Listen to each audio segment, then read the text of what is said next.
Get up, get up, get up. Boom. Boom. Girl, I tuned in when I met the video, guys. TiaClayton's just got this one at the moment. Van der Weyken is close. It's going to be very tight on the line, but Clayton's going to get this. It's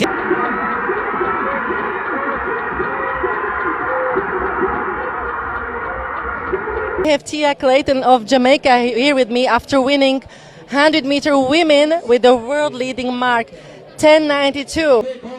Baker in second. Baker coming. Here's TiaClayton though, coming through. How does it sound to you? Did you expect to run so fast today? Honestly, I didn't have a time in mind. It was the headline no one wanted to hear. Just days after lighting up the track at the Jamaican National Championships, sprint star TiaClayton has officially pulled out of the Eugene Diamond League 100-meter showdown. The announcement sent shockwaves through the track and field world, not just because fans were eager to see her face off against the likes of Sha'Carri Richardson and Julian Alfred, but because this was supposed to be her breakthrough moment on the international stage. But now, everything's up in the air. No official statement has detailed the extent of her injury, but insiders point to the brutal schedule between the Jamaican Trials and the Diamond League meet as the real culprit. And if you've been watching her career, this isn't just a missed race. It could reshape her entire season. But before we get to what this means long-term, let's rewind the clock to where it all started, the moment her season changed. At the Jamaican National Trials, TiaClayton stepped onto the track with all eyes on her. It was supposed to be the race that confirmed her status as the next Jamaican sprint queen. And in the opening meters of the 100-meter final, she looked sharp, explosive, and poised for a podium finish. But something shifted. Midway through the race, a slight limp, a visible discomfort. And by the finish line, it was clear something was wrong. While she still managed to finish, it wasn't the time fans were expecting. And more tellingly, she skipped the immediate post-race interviews. In a sport where tenths of a second matter, even the smallest sign of pain can signal a serious setback. Trackside footage caught her being helped off, and later reports confirmed what many feared, an injury scare. And with the Eugene meet just a week away, the writing was already on the wall. Still, no one wanted to believe it until the withdrawal was confirmed. But Tia's decision, as tough as it was, may have saved her season. Let's not pretend this was just another race for TiaClayton. At only 19 years old, she's already been crowned one of Jamaica's future sprint hopes. And when you're part of a nation that's produced Usain Bolt, Shelly-Ann Fraser-Pryce, and Elaine Thompson-Herah, the expectations are staggering. Coming off a strong high school career and growing into the senior ranks, Tia's been on a tightrope, balancing recovery, development, and the impossible pressure to deliver world-class results every single time she steps on the track. The build-up to Eugene wasn't just about a race. It was about her arrival. Sponsors, media, and fans had billed it as her international test, a coming-of-age moment. But with that pressure comes risk, and her withdrawal suggests she or her team decided it wasn't worth pushing through pain just to meet expectations. A smart move? Maybe. But in this sport, opportunities are limited, and sitting out might be just as risky as stepping in hurt. The Eugene Diamond League women's 100-meter was hyped as one of the most electric lineups of the year. Sha'Carri Richardson, Julian Alfred, Sharika Jackson, and yes, TiaClayton. Her presence was going to shake things up, adding youth, unpredictability, and a Jamaican dark horse to a field of global giants. But now, with her out, the energy shifts. Suddenly, there's a lane open, and the story changes from Tia versus the world to who can capitalize on the chaos.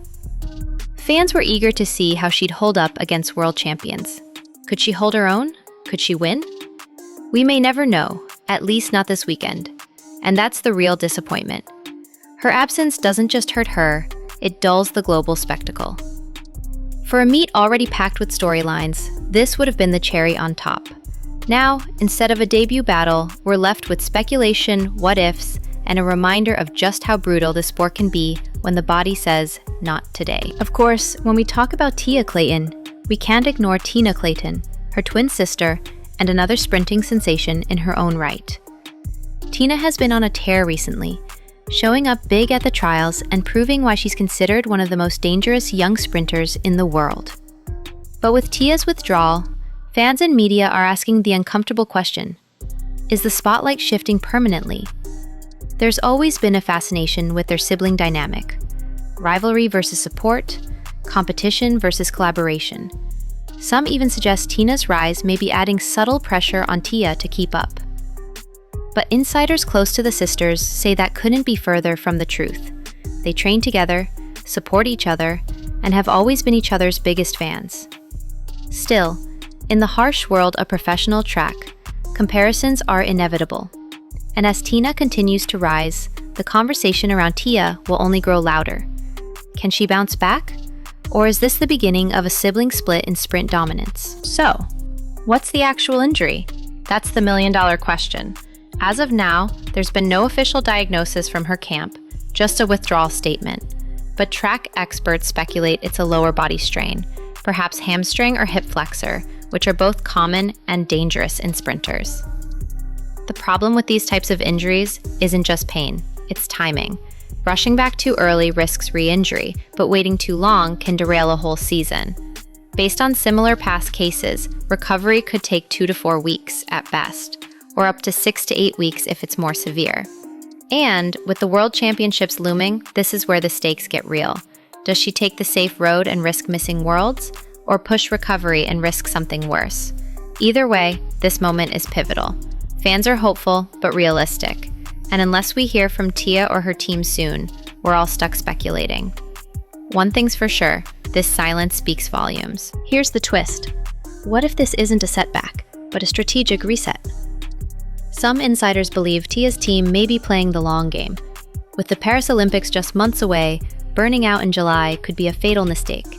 Instead, taking this time to heal, train, and come back stronger might be the smartest play of the season. Many athletes skip Diamond League events to focus on peaking at the right time, and maybe that's exactly what's happening here. Her team knows the media will speculate, but they also know one comeback performance can silence every critic.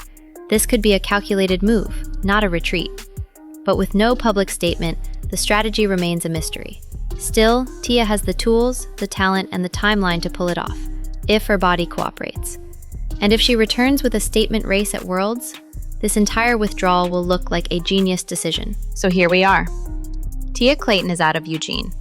The fans are buzzing, the analysts are guessing, and the story? Far from over. Whether this is the start of a long recovery, a tactical move toward future greatness, or just a minor bump in the road, one thing is clear. Tia's season just got a whole lot more complicated. But sometimes, the toughest decisions are the ones that build champions. And if she can turn this moment into motivation, we might look back and say this withdrawal was the turning point. For now, all we can do is watch, wait, and wonder. When will TiaClayton return? And how dangerous will she be when she does?